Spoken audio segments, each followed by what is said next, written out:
So the ninth question is the marginal, average and total product curves. Okay.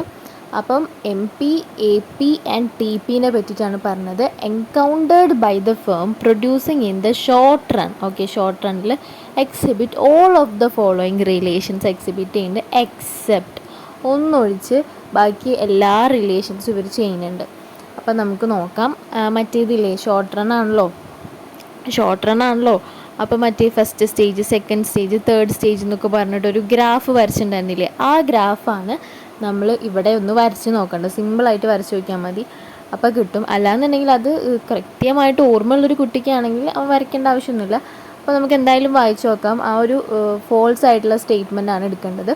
When total product is rising, okay, average and marginal product may be either rising or falling. അപ്പോൾ നമ്മൾ total product rice ചെയ്യുന്ന സമയത്ത് M പിയും A പിയും rising അല്ലെങ്കിൽ falling ആയിരിക്കും. അപ്പോൾ എന്തായാലും ഗ്രാഫ് അറിയുന്നവരായാലും അറിയാത്തവരായാലും വരച്ച് നോക്കണം കേട്ടോ, അല്ലെങ്കിൽ നമുക്ക് എന്തായാലും കൺഫ്യൂഷൻ വരാൻ ചാൻസ് ഉണ്ട്. അപ്പോൾ വരച്ച് നോക്കാം. അപ്പോൾ ഇത് തന്നെയാണ് ആ ഗ്രാഫ്, കണ്ടോ. ആ സമയത്ത് നമ്മുടെ എം പിയും എ പിയും റൈസും ചെയ്യുന്നുണ്ട്, ഒന്നില്ലെങ്കിൽ റൈസ് ചെയ്യുന്നുണ്ട് അല്ലെങ്കിൽ ഫോളും ചെയ്യുന്നുണ്ട്. ടോട്ടൽ പ്രൊഡക്റ്റ് റൈസ് ചെയ്യുന്ന സമയത്ത്, അതായത് എം പി ഫോളോ ചെയ്യുന്നുണ്ട്, റൈസും ചെയ്യുന്നുണ്ട് അല്ലേ. ഓക്കെ, അപ്പോൾ അത് കറക്റ്റാണ്. ഇനി when marginal product is negative ആയിക്കഴിഞ്ഞാൽ, ഓക്കെ, മാർജിനൽ പ്രൊഡക്റ്റ് നെഗറ്റീവായ total product and average product are falling. Yes, ആ നെഗറ്റീവ് റിട്ടേൺസിൻ്റെ സ്റ്റേജിലാണ് പറയുന്നത്, എല്ലാവരും ഫാളിങ് ആയിരിക്കും.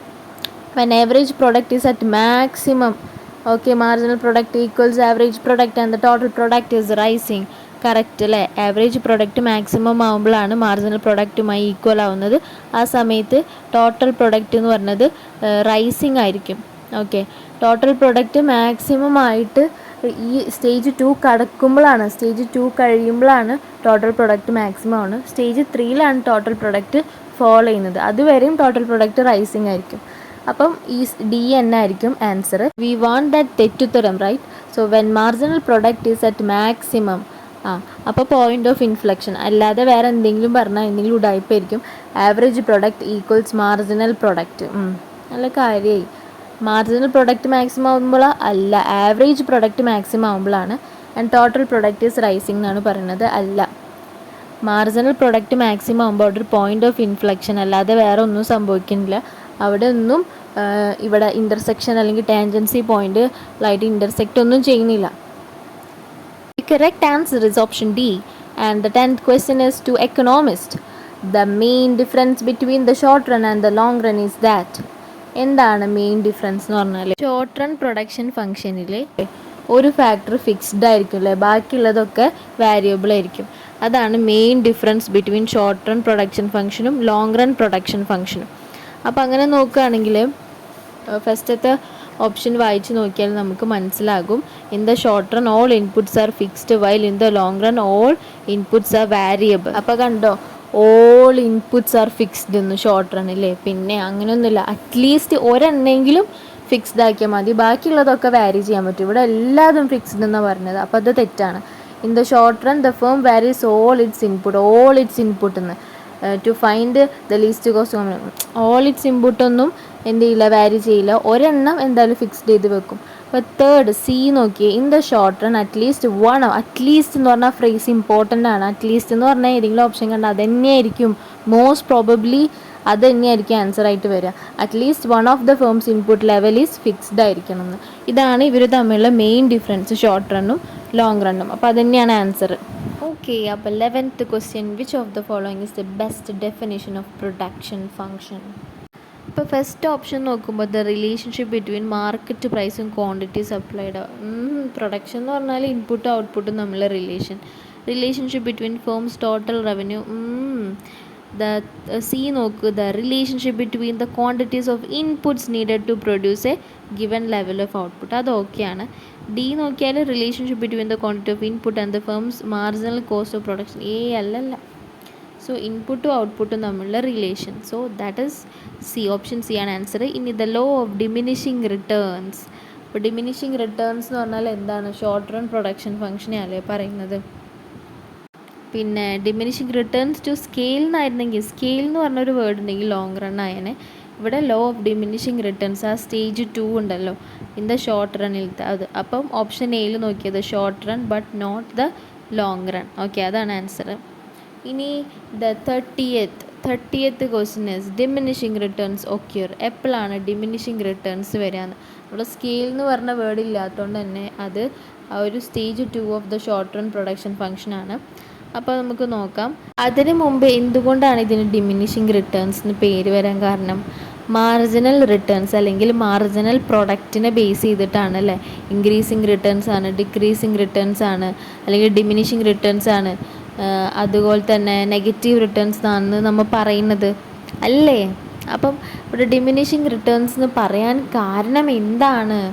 Because of this marginal product അല്ലേ. അപ്പോൾ മാർജിനൽ പ്രൊഡക്റ്റ് ആ സമയത്ത് ഫോൾ ചെയ്യുന്നുണ്ട്, അതുകൊണ്ടാണ് അതിനെ ഡിമിനിഷിങ് റിട്ടേൺസ് എന്ന് പറയുന്നത്. അപ്പോൾ ആ ക്ലൂ കിട്ടിയല്ലോ. ഇനി ഓരോ ഓപ്ഷൻസ് നോക്കിക്കോ. When units of a variable input are added to fixed ഇൻപുട്ടിലേക്ക് ആഡ് ചെയ്യുമ്പോൾ ടോട്ടൽ പ്രൊഡക്റ്റ് ഫോളോ ചെയ്യുന്നു എന്ന്.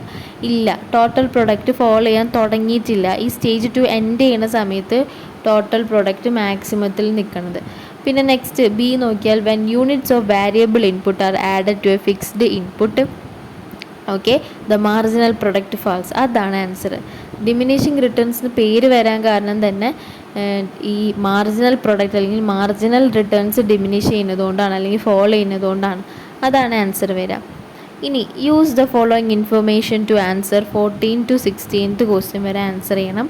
Hours of labour. Okay, total ഔട്ട്പുട്ടും മാർജിനൽ പ്രൊഡക്റ്റും തന്നിട്ടുണ്ട്. അപ്പോൾ ടോട്ടൽ ഔട്ട്പുട്ട് എന്ന് പറഞ്ഞാൽ TP ആണ്. ഓക്കെ, അപ്പോൾ അങ്ങനെയാണെങ്കിൽ ഫസ്റ്റത്തെ രണ്ടും തന്നിട്ടില്ല. കാരണം എന്തുകൊണ്ടാണ്? 0 hours ഓഫ് ലേബർ ആണല്ലേ. അപ്പോൾ ഇൻപുട്ട് 0 ആണ്. ഇനി നെക്സ്റ്റ് ഇൻപുട്ട് 1 കൊടുത്തപ്പോൾ ടോട്ടൽ ഔട്ട്പുട്ട് എന്ന് പറഞ്ഞത് 100 ആയി, മാർജിനൽ പ്രൊഡക്റ്റും 100 ആയി. ഓക്കെ, ഇനി ഇൻപുട്ട് 2 ആയ സമയത്ത് ഔട്ട്പുട്ട് തന്നിട്ടില്ല, പക്ഷെ മാർജിനൽ പ്രൊഡക്റ്റ് തന്നിട്ടുണ്ട്. ഇപ്പോൾ സിമ്പിളാണല്ലേ. എന്താണ് ടോട്ടൽ പ്രൊഡക്റ്റ് എന്ന് പറഞ്ഞാൽ 2 മാർജിനൽ പ്രൊഡക്റ്റ് നമ്മൾ ആഡ് ചെയ്തതാണല്ലേ. അപ്പോൾ 150 ആയിരിക്കും ടോട്ടൽ പ്രൊഡക്റ്റ്. അപ്പോൾ TP = സിഗ്മ MP ആയതുകൊണ്ടാണ് അങ്ങനെ. ഇനി തേർഡ് ഇൻപുട്ടിൽ ടോട്ടൽ ഔട്ട്പുട്ട് 240 തന്നിട്ടുണ്ട്. അപ്പോൾ 180 കൂടെ എത്ര അഡീഷൻ വന്നപ്പോഴാണ് 240 വന്നത്? 60 വന്നപ്പോഴല്ലേ. അപ്പം ആ ഒരു അഡീഷനാണ് മാർജിനൽ പ്രൊഡക്റ്റ്. ഓക്കെ, അപ്പം നമ്മളിത് ഫില്ല് ചെയ്ത് കഴിഞ്ഞാൽ ഓരോന്നിലേക്കും പോവാം. What is the total output when 2 hours of labour are employed? അപ്പം ടോട്ടൽ ഔട്ട്പുട്ടാണ് ചോദിച്ചത് 2 hours 180 അല്ലേ. What is the marginal product of the third hour of the labour? 60 അല്ലേ. അപ്പോൾ ഓപ്ഷൻ എയും പിന്നെ 14th ഓപ്ഷൻ സിയും ആണ് ആൻസർ. ഇനി what is the average product of the first 3 hours of labour? ഓ, അങ്ങനെ ചോദിച്ചിരിക്കണം. അപ്പം ഫസ്റ്റ് 3 hours ഓഫ് ലേബറിൻ്റെ, അതായത് തേർഡിൻ്റെ ആണ് ഉദ്ദേശിക്കുന്നത്. 3 hours ഓഫ് ലേബറിൻ്റെ ആവറേജ് പ്രൊഡക്റ്റ് എന്ന് പറഞ്ഞാൽ എന്താ? ടോട്ടൽ പ്രൊഡക്റ്റ് ബൈ ദ ആ ഒരു ക്വാണ്ടിറ്റി അല്ലേ. ക്വാണ്ടിറ്റി മീൻസ് ഇവിടെ ഇൻപുട്ട്. അപ്പോൾ എന്താ? 3 hours അല്ലേ. അപ്പം 240/3 ചെയ്താൽ മതി, ദാറ്റ് ഈസ് 80.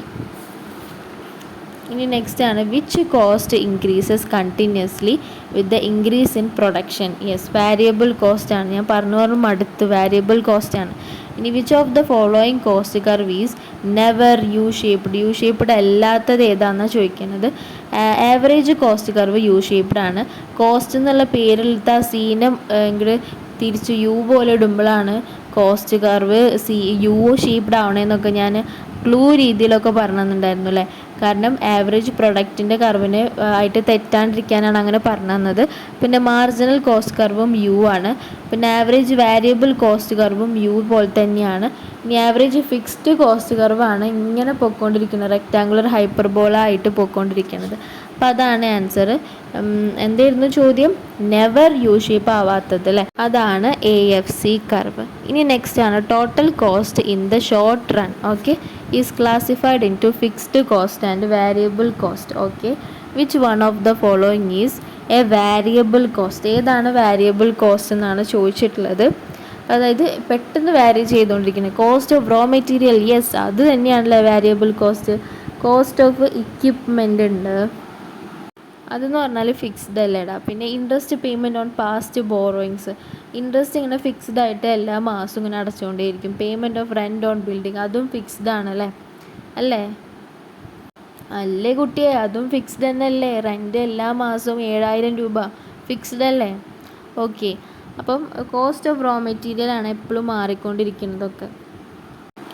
ഓക്കെ. പിന്നെ നെക്സ്റ്റ് ആണ് ഈ റോ മെറ്റീരിയലിൻ്റെ വാരിയബിൾ കോസ്റ്റിനെ ഒന്ന് കൂട്ടിക്കഴിഞ്ഞാൽ ഔട്ട്പുട്ടും കൂടും. എങ്കിൽ ഔട്ട്പുട്ട് ഒന്ന് കൂട്ടണം എന്നുണ്ടെങ്കിൽ ആരെ കൂട്ടിയാൽ മതി? വാരിയബിൾ കോസ്റ്റിനെ കൂട്ടിയാൽ മതി. എനിക്ക് ഔട്ട്പുട്ട് കൂട്ടണം എന്നും പറഞ്ഞിട്ട് ഞാൻ റെൻറ്റ് കൂട്ടിയാലും കാര്യമുണ്ടോ? വല്ല പ്രൊഡക്ഷനിൽ ഇൻക്രീസ് വരുമോ? ഒരു ഇൻക്രീസും പ്രൊഡക്ഷനിൽ വരില്ല. പ്രൊഡക്ഷനിൽ ഇൻക്രീസ് വരണമെങ്കിൽ വാരിയബിൾ ഫാക്ടറിനെ മാറ്റണം. ഓക്കെ. അപ്പോൾ റോ മെറ്റീരിയലിനെ കൂട്ടിക്കഴിഞ്ഞാൽ മതി. ഇനി in the short run when the output of a firm increases ഇപ്പോൾ ഷോർട്ട് റണ്ണിൽ output of the firm increase ചെയ്യുന്നതിനനുസരിച്ച് ഇറ്റ്സ് ആവറേജ് ഫിക്സ്ഡ് കോസ്റ്റ് എന്താവുമെന്നാണ് ചോദിക്കുന്നത്.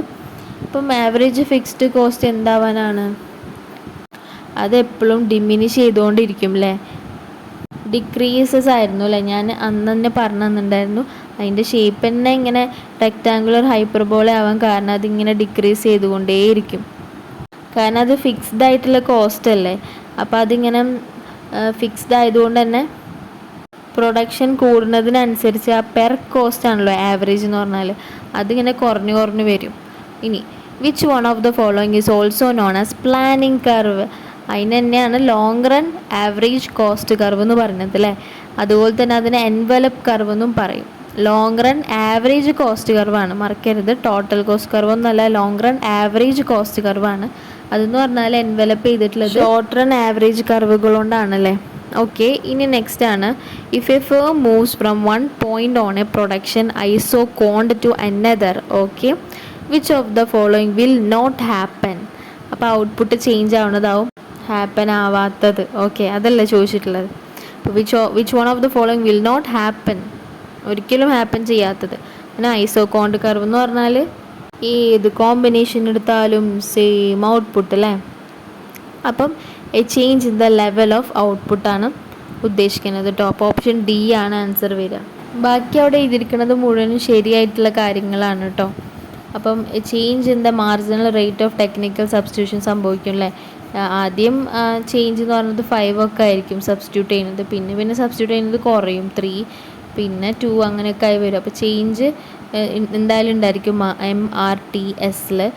നെക്സ്റ്റ് ക്വസ്റ്റ്യൻ ആണ് with which of the following is the concept of marginal cost closely related? Okay, marginal cost closely related ആയിട്ടുള്ള എന്ത് കൺസെപ്റ്റുമായിട്ടാണ്? അപ്പോൾ മാർജിനൽ കോസ്റ്റ് എന്ന് പറഞ്ഞാൽ എപ്പോഴും change in the total cost ആണ് അല്ലേ. Okay, by change in the quantity എന്നാണല്ലോ.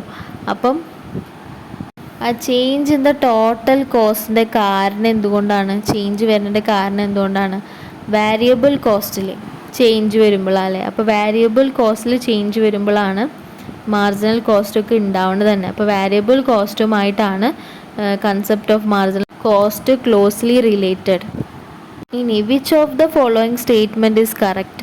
When the average cost is rising the cost ആണ് ചോദിക്കുന്നത്. C4 യു ഷേപ്പ് ഉള്ളത്. അപ്പം അങ്ങനെയാണെങ്കിൽ ആവറേജ് കോസ്റ്റ് റൈസിങ് ആണെങ്കിൽ marginal cost must also be rising എന്ന് അങ്ങനെയൊന്നുമില്ല. മസ്റ്റ് എന്ന് യൂസ് ചെയ്യാൻ പാടില്ല അല്ലേ. ഇനി when the average cost is rising marginal cost must be following, must use ചെയ്യാൻ പാടില്ല. പിന്നെ when the average cost is rising the marginal cost is above the average cost. അപ്പം ആവറേജ് കോസ്റ്റ് റൈസ് ചെയ്യുന്ന സമയത്ത് മാർജിനൽ കോസ്റ്റ് ആരുടെ മീതെ ആയിരിക്കും? Average കോസ്റ്റിന് മീതെ ആയിരിക്കും. ശരിയാണല്ലേ. കാരണം മാർജിനൽ കോസ്റ്റ് ഫോളോ ചെയ്യുന്ന സമയത്ത് ആവറേജ് കോസ്റ്റ് ആയിരുന്നു എബവ് ദ മാർജിനൽ കോസ്റ്റ്. അപ്പോൾ വീണുകളിൽ നിന്ന് marginal cost average cost rise ചെയ്യുന്ന സമയത്ത് വീണ്ടും റൈസ് ചെയ്തിട്ട് മാർജിനൽ കോസ്റ്റ് ആണ് ആവറേജ് കോസ്റ്റിനേലും എബവ് ആയിട്ട് നിൽക്കുന്നത് അല്ലേ. So marginal cost will be above the average cost when average cost is rising. കാരണം പെർ കോസ്റ്റിനേക്കാളും കൂടുതൽ, പെർ എന്ന് പറഞ്ഞാൽ ആവറേജ് ആണല്ലോ, കൂടുതൽ എത്ര കോസ്റ്റിനോട് ഇൻക്രിമെൻറ്റ് വന്നു എന്നുള്ളതായിരിക്കും, അതാണ് മാർജിനൽ കോസ്റ്റ്, അതായിരിക്കും വലുതും കൂടുതലും.